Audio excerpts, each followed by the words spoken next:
Maaf saya nggak bisa sampai full ya, karena ada acara pernikahan sebentar ini. Ya, jadi nggak bisa sampai full. Nanti saya nggak tahu siapa akan melanjutkan. Oke, lagi sekali terima kasih Martapura karena sudah bawa kita dalam pujian. Terima kasih kepada Ibu Bapak petugas yang memberikan kesempatan untuk semua warga binaan, anak-anak kami boleh belajar firman Tuhan. Saya tanya dulu, suara saya jelas nggak? Karena saya di tempat keramaian ini. Jelas, Suara saya Pak. jelas?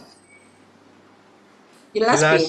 Oh, puji Tuhan. Yang Instagram, Facebook, jelas ya? Oke, puji Tuhan. Ya. Belum nulis. Yang Facebook, Instagram, ya. Oke, ya. Baik. Shalom semua. Bersyukur hari ini kita boleh belajar lagi, ketemu lagi dalam hadirat Tuhan, ya via online, Zoom, Instagram, Facebook. Terima kasih Ibu Bapak petugas yang memberikan kesempatan buat anak-anak kami boleh belajar bersama-sama hari ini. Tema kita hari ini dari Amsal 23 ayat 2. Kita lihat ayatnya. Amsal 23 ayat 2. Ini tema kita hari ini. Ya. Oh jelas, istri saya komen jelas. Taruhlah sebuah pisau pada lehermu bila besar nafsumu. Memang Raja Salomo ini luar biasa. AYT. Dan letakkan pisau pada lehermu jika kamu adalah orang yang bernafsu besar. IS. Bila engkau mempunyai nafsu makan yang besar, tahanlah keinginanmu. Masih agak halus ini BIS-nya ya. TSI. Kuasailah dirimu supaya tidak rakus. Meskipun hidangan itu sangat menggugah selera, jangan tergoda oleh sajiannya. Sebab bisa jadi makanan itu adalah alat untuk mengujimu. Ya, saya baca lagi TSI-nya ya. Jelas ya. Pontianak hadir puji Tuhan. TSI ya, Amsal 23 ayat 2. Kuasailah dirimu supaya tidak rakus. Meskipun hidangan itu sangat menggugah selera, jangan tergoda oleh sajiannya, sebab bisa jadi makanan itu adalah alat untuk mengujimu. Saudara, hari ini sebagai manusia kita harus mengakui ya penyebab semua masalah dalam hidup manusia. Saya ulangi, penyebab semua masalah dalam hidup manusia itu mulut dan perut. Saya ulangi, semua penyebab masalah yang kita hadapi sebagai manusia ternyata penyebabnya di mulut kita dan di perut kita. Nah, baik secara jasmani, mulut ini, dan secara jasmani, perut kita ini. Tetapi secara rohani, itu juga terjadi. Semua dosa dan kejahatan yang kita lakukan, itu penyebabnya hawa nafsu kita, kedagingan kita minta dipenuhi terus. Termasuk masalah kesombongan, masalah iri hati, ya masalah percabulan, dan semua. Itu karena kepuasan jasmani yang kita paksakan untuk dipenuhi. Maka itu kalau hari ini kita belajar dari Amsal 23 ayat 2, luar biasa Papa kita di surga. Masih ingat penyebab kehancuran manusia dan kehancuran dunia sampai hari ini? Itu juga gara-gara makanan. Masih ingat kejadian 3, suatu hari Adam dan Hawa lagi enak-enak hidup dengan Tuhan di taman yang tersedia semua makanan. Enak sekali. Tiba-tiba si penggoda datang menawarkan makanan. Kita nggak bahas tentang buahnya, nggak ya.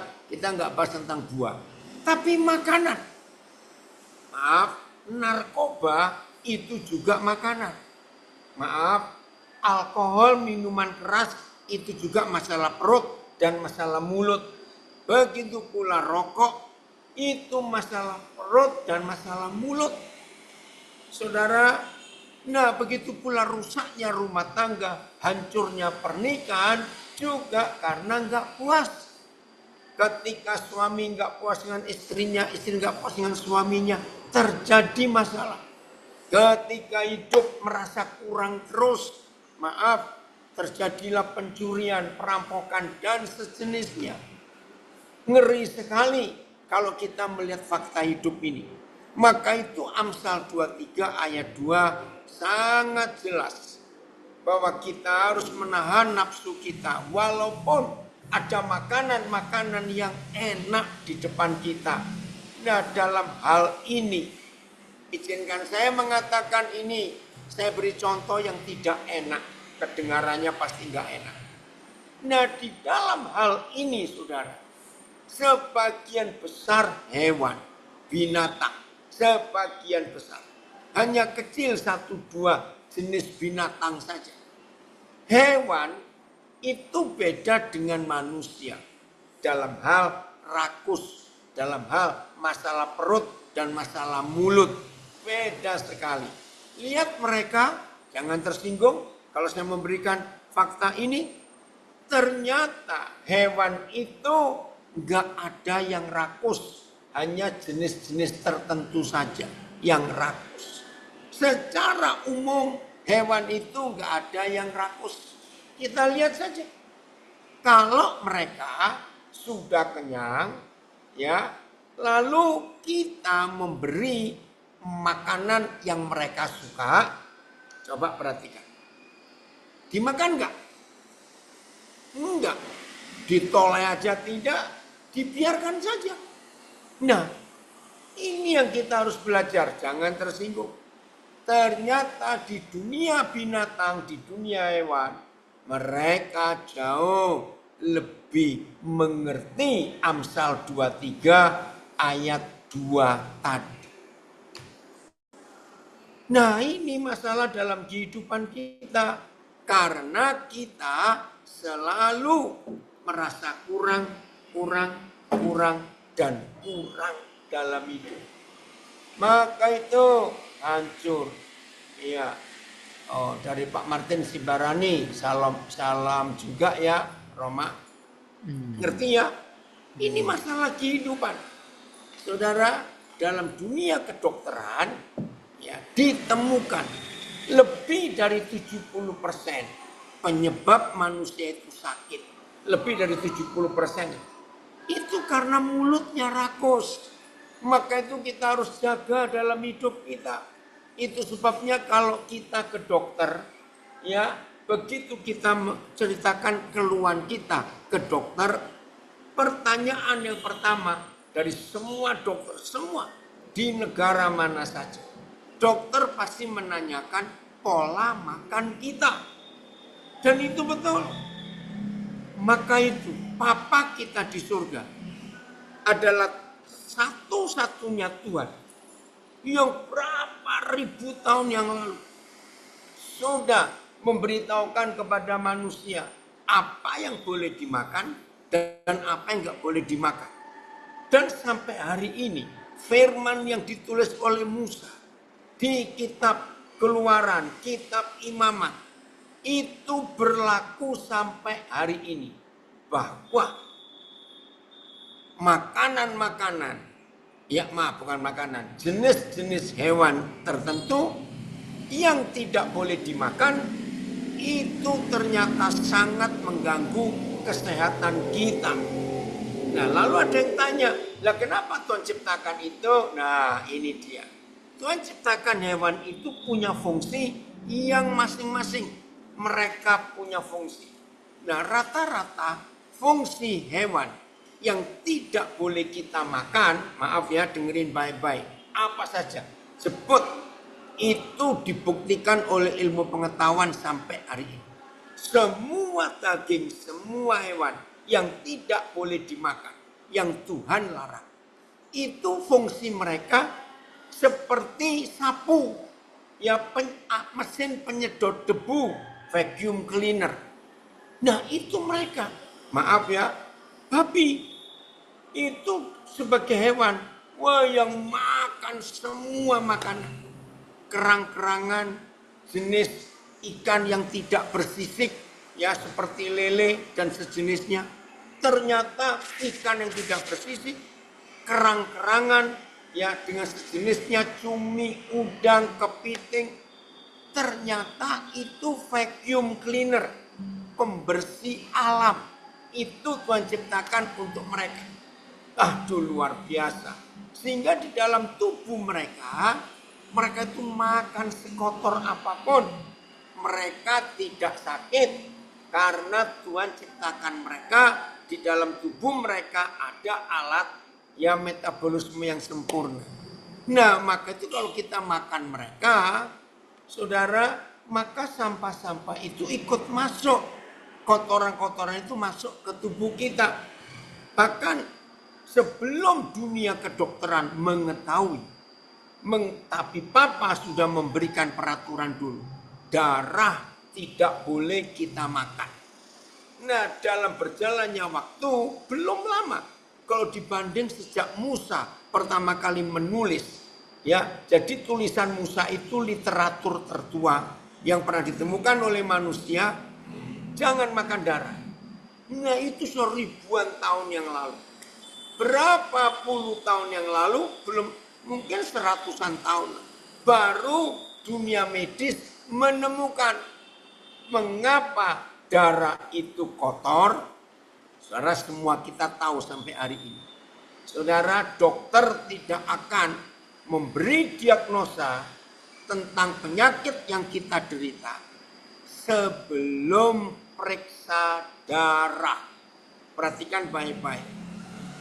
Nah, itu ada di Imamat 17 ayat 11. Kenapa darah nggak boleh dimakan? Ternyata semua penyakit itu ada di dalam darah. Maka itu sebelum dokter mendiagnosa dan memberi obat, dokter harus tahu hasil laboratorium periksa darah. Sebab semua virus dan bakteri yang merusak kehidupan kita manusia itu ada di dalam darah. Nah ini Pak Filipus tunjukkan Imamat 17 ayat 11. Darah itu tempatnya penyakit. Ribuan tahun sebelum dunia medis menemukan bahwa darah itu tempat berkumpulnya semua penyakit. Maka itu orang kena penyakit apa saja, kami yang di Papua sudah langganan malaria, maka harus tes darah dulu ya supaya tahu jenis malarianya malaria apa. Sampai penyakit HIV AIDS itu pun dicek darahnya, ya ada di situ semua. Nah maka itu dalam kehidupan kita hari ini kita tahu kenapa darah, ya kenapa itu. Ada yang komen, saya baca dulu.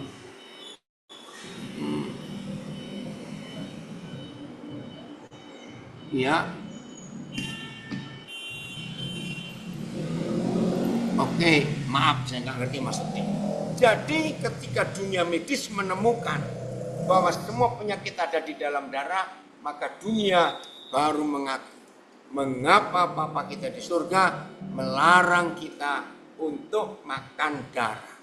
Ternyata itu sumber penyakit. Satu kali ada orang diskusi dengan saya, tapi kan direbus dulu. Wih, ngotot juga ini orang. Oke, saudara maaf ya saya beri ilustrasi. Ini masih tentang darah. Air selokan, maaf ini air selokan, ya. Mau nggak direbus terus kita minum? Ayo jawab. Mau nggak? Ya tolong ya lapas-lapas yang lain jangan chatting yang enggak. Ayo belajar firman. Maaf saya harus tegur semua warga binaan. Jangan hanya hadir karena mau absensi. Tapi tidak mendengarkan firman Tuhan. Ayo stop semuanya itu. Fokus. Ya, jangan main-main. Maaf. Ya, serius. Percuma kalau saudara hanya ingin absen, di absen lalu dapat poin, nanti ada penilaian tapi saudara nggak nyimak, nggak memperhatikan firman Tuhan. Oke? Ya. Jadi Tuhan melarang kita. Ini di Instagram saya ada yang masuk Kejadian 9 ayat 4. Hanya daging yang masih ada nyawanya, ini darahnya janganlah kamu makan. Terima kasih. Kejadian 9 ayat yang keempat. Nah, jadi ketemu bukan? Yang papa kita larang untuk kita makan, ternyata 100% itu semua kotor. Ya, jadi daging hewan yang dilarang kita makan, ternyata fungsi mereka itu adalah vacuum cleanernya bumi. Jadi tidak boleh kita makan. Max, gimana kabarnya Max? Sudah sehat? Kapan balik ke Manokwari? Ya, ini hamba Tuhan dari Manokwari yang sedang berobat di Bandung. Oke ya, kalau begitu ya udah, ayo kita hidup dengan benar supaya ya, Muara Enim Sumsel ini soal apa? Tolong perhatikan, jangan setting yang lain-lain ya. Dengarkan firman Tuhan ini, serius kita belajar. Ya, tidak boleh hanya untuk absen saja. Oke. Nah, jadi kalau Papa minta kita tahan nafsu kita soal masalah makanan dan sejenisnya, ya tadi saya katakan hati-hati termasuk narkoba, alkohol, perjudian, masalah percabulan. Tolong saudara dan saya harus ya menjaga diri kita dan mengikuti perintah Tuhan ini. Betul David Siloy, amin ya, terima firman dengan sukacita supaya kita hidup sehat, hidup benar di hadapan Tuhan. Oke, kita lanjutkan. Apa yang Tuhan ingin dalam kehidupan kita supaya kita bisa tahan godaan. Galatia 5 ayat 23. Galatia 5 ayat 23. Ya. Oke, kita lihat ini Galatia 5 ayat 23. Terima kasih Papa untuk tema yang luar biasa Papa berikan buat kami untuk kami belajar. Ya. Kelemah lembutan. Nah ini loh, penguasaan diri. Saya baca terjemahan yang lain sama, ayatnya penguasaan diri. Terjemahan lama tahan nafsu. BIS selalu sanggup menguasai diri. CSI bisa menguasai diri. Ya, MELT pengendalian diri. Selbir penguasaan diri. Ya, sama semuanya. Nah, saudara, mengapa dari 9 buah roh, maka buah yang ke-9 itu penguasaan diri. Nah, sekarang kita mau belajar. Kalau tadi kita hanya beranggapan soal makanan karena mulut. Tapi saya mau katakan ini. Orang yang tidak bisa menguasai emosinya dan dikit-dikit marah, perhatikan baik-baik. Salah 3, amin. Ada salah 3. Ya, itu juga tidak bisa menguasai diri. Wah, kalau emosi langsung meledak, tidak bisa menguasai diri. Hati-hati. Jadi Amsal 23 ayat 2 itu enggak cuma yang Karangasem, serius ya kalian. Jangan ngomong sendiri. Ayo anak-anak yang di LPKA Karangasem. Halo. Yang Karangasem. Ini Karangasem ya? Ayo serius. Ya. Dengarkan, belajar firman Tuhan ini.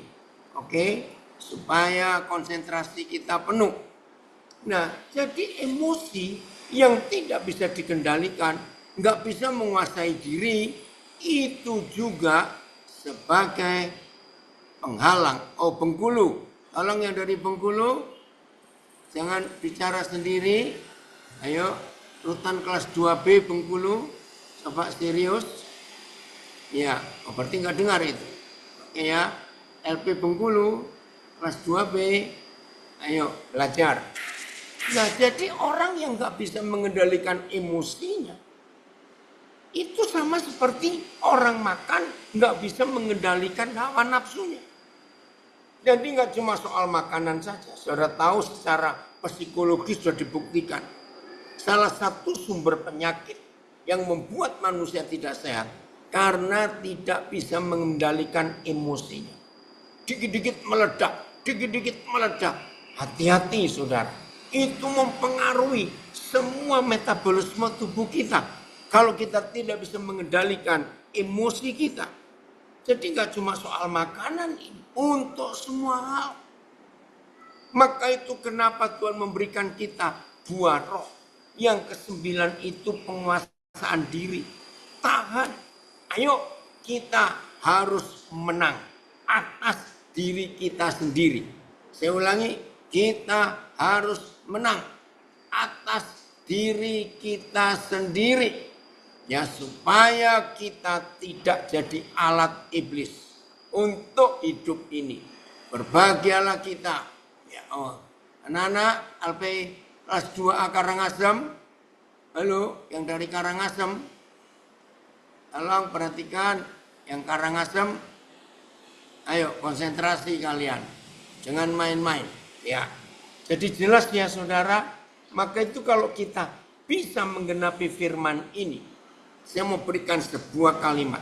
Kalau firman ini kita lakukan, hukum Tuhan ini kita lakukan, yakin, percaya, hidup ini sehat. Tidak perlu langganan ke apotek beli obat, tidak perlu. Karena mengendalikan hawa nafsu itu mutlak sehat. Ya, dari pola makan secara fisik, jasmani, makanan, minuman, sampai hal-hal yang lain yang di kedagingan kita, di hawa nafsu kita dengan bentuk yang beda-beda. Masing-masing kita harus kenal bagaimana hawa nafsu yang paling menonjol di hidup diri kita masing-masing. Kalau kita bisa menemukan itu, maaf ya, jangan marah saya katakan ini. Tuhan tolong kami untuk kami belajar betul-betul dalam nama Yesus. Kalau saudara dan saya, siapapun kita, Pak Gembala Besar dari Surabaya, Pak Herman Santoso. Kalau semua kita bisa menggenapi firman ini, menguasai emosi kita, menguasai hawa nafsu kita untuk segala hal, dari makanan-makanan, ya, dari narkoba, dari alkohol, dari perjudian, dari percabulan, macam-macam. Percaya, jangan tersinggung saya bilang. Tidak ada lagi LP, nggak ada lagi. Karena semua kita hidup dalam penguasaan diri yang benar. Serius. Maka itu ayo semua kita mulai hari ini menguasai diri kita. Dilatih betul-betul.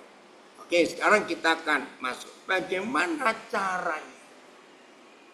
Ya, Tuhan Yesus pernah mengalami pergumulan yang begitu berat. Sampai dia pun begitu beratnya tekanan dalam jiwanya. Di Getsemani malam itu. Sampai dia berkata, seperti mau mati aku rasanya. Wih, kalau kita saudara pernah mengalami stres, pernah mengalami tekanan secara batin, secara mental, ya, sampai begitu berat hidup ini. Nah, Tuhan Yesus pernah mengalami sampai keringatnya bercampur darah. Saudara, jangan anggap itu enteng. Tidak. Perjuangan Tuhan Yesus di Getsemani malam itu sebelum besok dia disalib. Saudara, dia mengalami pergumulan yang berat. Jangan anggap enteng. Bel carikan di Matius 26 ya. Ya, 3 kali dia berkata, kalau boleh cawan ini lalu daripadaku. Kalau saya pakai terjemahan bebas. 3 kali Tuhan Yesus berdoa dengan hal yang sama. Tolong Bel carikan Matius 26. Lalu ada kalimat diulang 3 kali dengan kata-kata yang itu juga. Wah, buat kita kalimat itu menyatakan betapa stresnya Tuhan Yesus. Oke. Mulai 38 Matius 26 ya. Sebentar. Ayat 37. Matius 26 ayat 37. Dan Yesus membawa Petrus dan kedua anak Zebedius sertanya. Itu maksudnya Yohanes dan Yakobus. Maka mulailah, catat ini. Yesus merasa sedih dan gentar. Lalu katanya kepada ketiga murid ini, hatiku sangat sedih, seperti mau mati rasanya. Saya percaya mungkin ada di antara kita yang pernah mengalami seperti ini. Mengalami tekanan hidup seperti mau mati rasanya.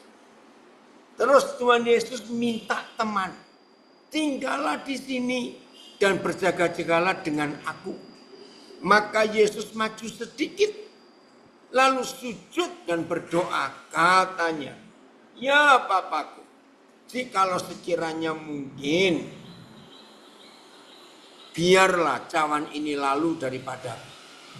Tetapi janganlah seperti yang ku kehendaki, melainkan seperti yang engkau kehendaki.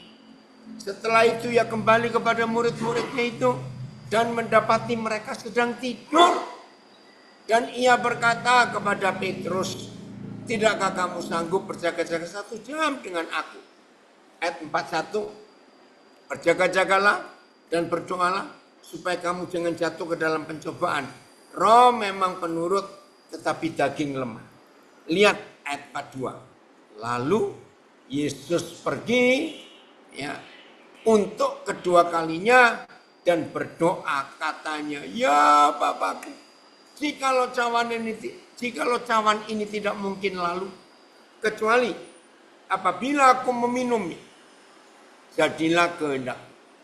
Dan ketika ia kembali pula untuk menengok ketiga muridnya yang diminta untuk menemani dia karena dia ketakutan sampai mau mati, ia mendapati mereka sedang tidur sebab mata mereka sudah berat. Lalu Yesus membiarkan mereka di situ, lalu pergi berdoa untuk ketiga kalinya.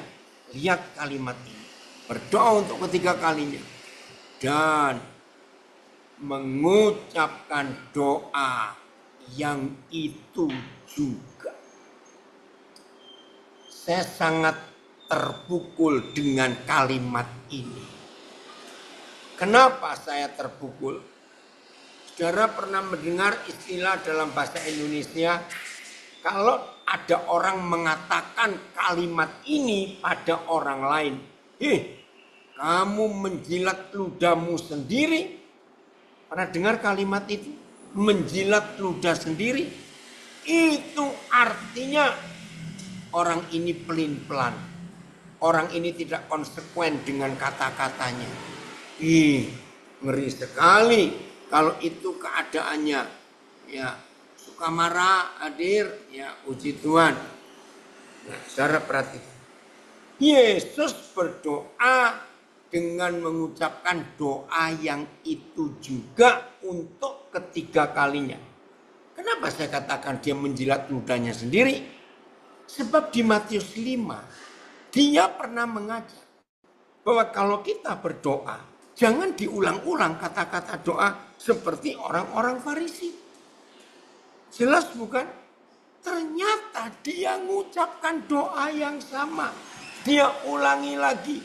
Saudara, waktu Roh Kudus menjelaskan ini saya juga kaget. Berarti saat itu Tuhan Yesus sedang betul-betul depresi berat, sedang tertekan berat.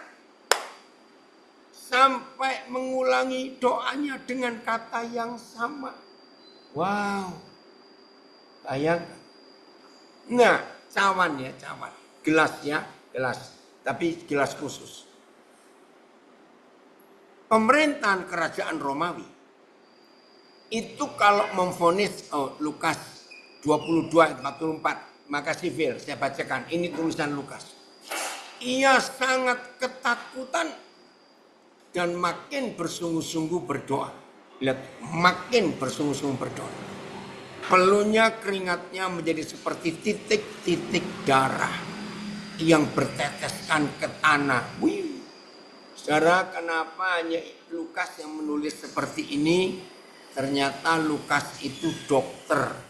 Karena dia dokter, maka dia tahu bahwa secara medis kalau orang itu stres, begitu berat tekanannya, nah kalau manusia normal, pembuluh darahnya pasti pecah.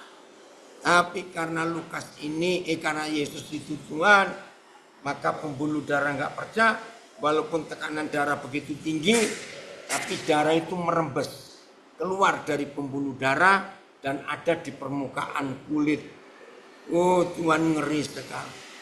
Nah, saya ceritakan, kerajaan Romawi itu kalau ya memberikan vonis kepada seorang terdakwa dan hukumannya mati, maka bukan jaksa, bukan hakim yang menyatakan vonis, tetapi mereka menyodorkan cawan berisi minuman.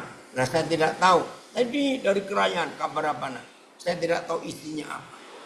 Jadi begitu seorang terdakwa diberi cawan, langsung sadar, mati aku.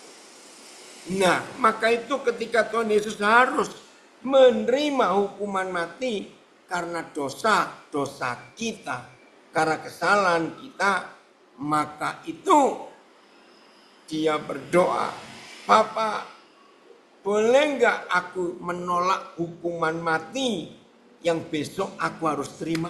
Bayangkan, saudara, bukan salah dia, itu salah kita.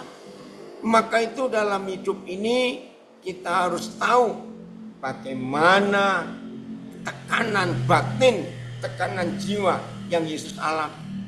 Nah, di sini kita melihat bagaimana dia menguasai dirinya, menguasai emosinya, menguasai semua kekacauannya dalam pikirannya.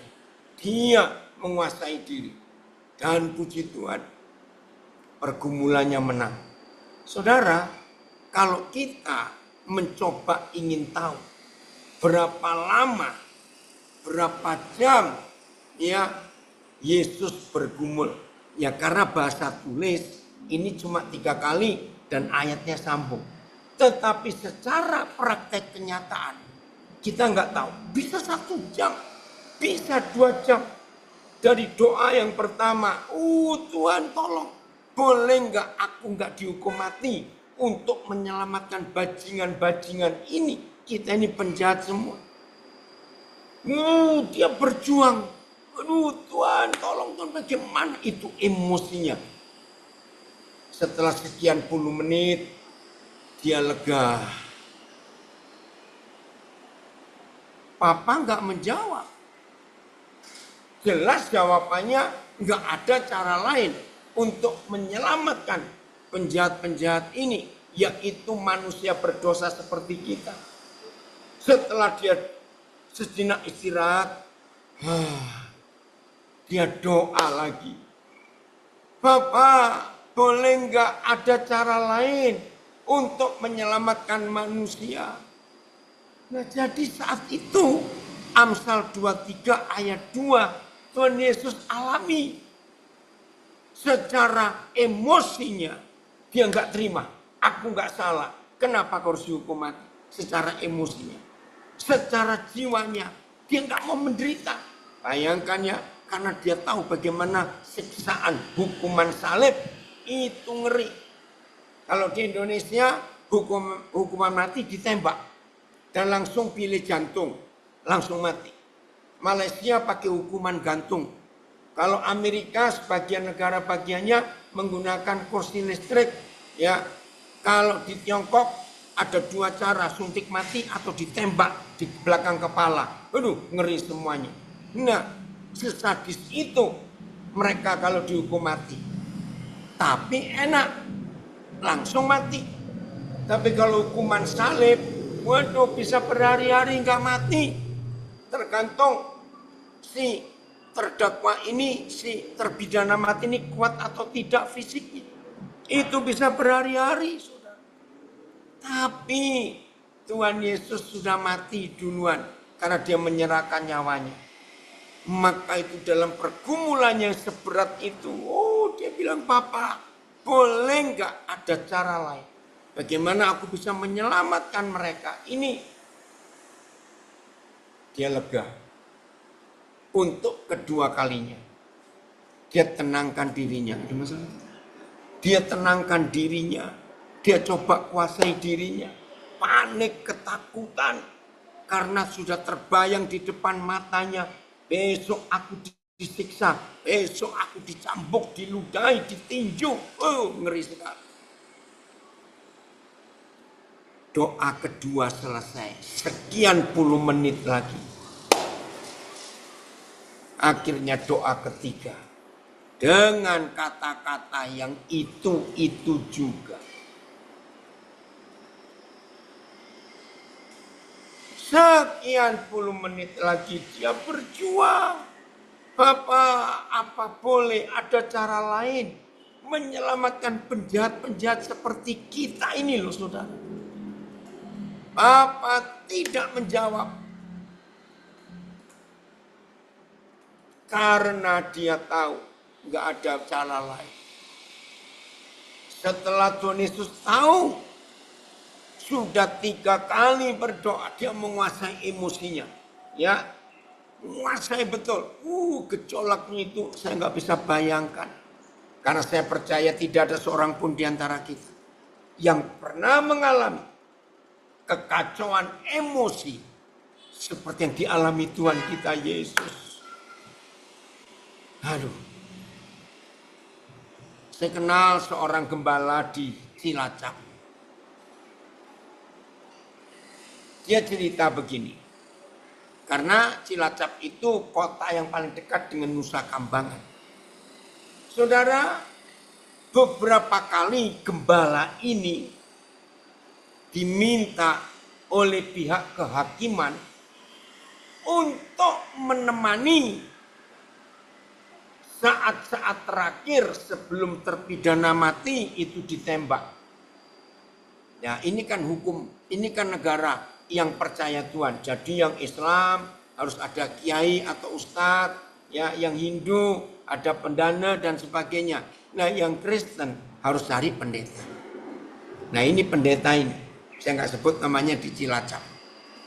Dia cerita, Pak Daniel, satu-satunya yang paling berat tugas pelayanan saya itu bukan penggembalaan. Tapi ketika saya diminta oleh kehakiman untuk menemani terpidana mati sebelum ditembak. Mereka dia cerita, saudara. Ternyata masing-masing terpidana mati itu gejolak jiwanya beda-beda. Wah, dia cerita ada yang meronta, Nggak mau mati, aku nggak mau mati. Tapi saya harus nemani. Saya tenangkan, saya bacakan firman, saya berdoa. Saya minta keluarganya pun yang nggak sempat hadir untuk melihat yang dikasih ini terakhir kali. Sebelum diikat di tiang itu untuk ditembak. Aduh, saudara. Kalau saya dengar cerita itu, saudara, nggak ada pilihan lain.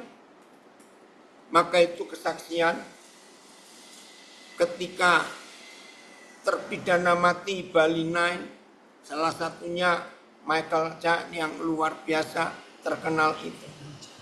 Andrew Chan, ketika dia dibawa berjalan bersama sekian banyak, dia mengajak, ayo kita nyanyi. Saudara, apa lagu yang dipilih oleh Andrew Chan waktu mereka berbaris menuju tiang untuk ditembak? Dia nyanyikan 10,000 Reasons. Bless the Lord, oh my soul. Itu gempar kesaksian di Nusa Kambangan, saudara. Karena beberapa hari sebelum mereka dieksekusi, mereka dikumpulkan. Nah, Andrew Chan itu mengajar, ayo, ya, karena dia berkata, mati sekarang, mati nanti itu sama. Kalau kita sudah percaya Tuhan Yesus, mati itu indah. itu seru sekali. Jadi sambil mereka di baris menuju tiang ditembak, mereka itu menyanyi. Dan dalam kesaksian para petugas itu, Andrew Chan, hukumnya semua yang ditembak itu ditutup matanya. Ya, tapi Andrew Chan minta, enggak, buka mataku, enggak usah ditutup. Aku ingin melihat wajah-wajah para penembak. Wih, itu gempar sekali, saudara. Nah, di dalam hukum Indonesia, polisi yang ditugaskan untuk menembak itu diberi senjata laras panjang, tapi tidak boleh tahu. Misalnya, yang dipilih 10 orang polisi misalnya. Nah, dari 10 senjata laras panjang itu hanya ada satu yang ada isi peluru tajam. Itu cuma satu. Yang lain itu peluru kosong. Walaupun ditembak 10, pakai 10 senapan, tapi yang 9 itu kosong. Kalau itu 12, yang 11 itu kosong. Nah, para polisi ini tidak tahu dari senjata yang disiapkan untuk menembak, untuk mengeksekusi terdakwa, terpidana, nggak ada yang tahu. Itu secara psikologis supaya polisi itu nggak tertuduh dia membunuh orang. Keren juga ini hukum ini ya. Nah, jadi Andrew Chan bilang, aku nggak usah tutup, aku ingin melihat wajah mereka. Wih, suara kesaksiannya luar biasa. Nah, saya ceritakan ini supaya kita tahu bagaimana proses orang yang mau dihukum mati itu. Nah, ini Tuhan Yesus melihat. Besok dia mau disiksa itu dia tahu. Hari malam itu di Getsemani, maka itu seperti orang mau mati rasanya. Saudara, setelah 3 kali dia berdoa, dia bisa menguasai dirinya. Oh, saya sapa dulu anak saya ini, Rian, jadi jam berapa ke rumah sakit kamu? Woi, Ferry Gunawan dari Sydney, hebat ya.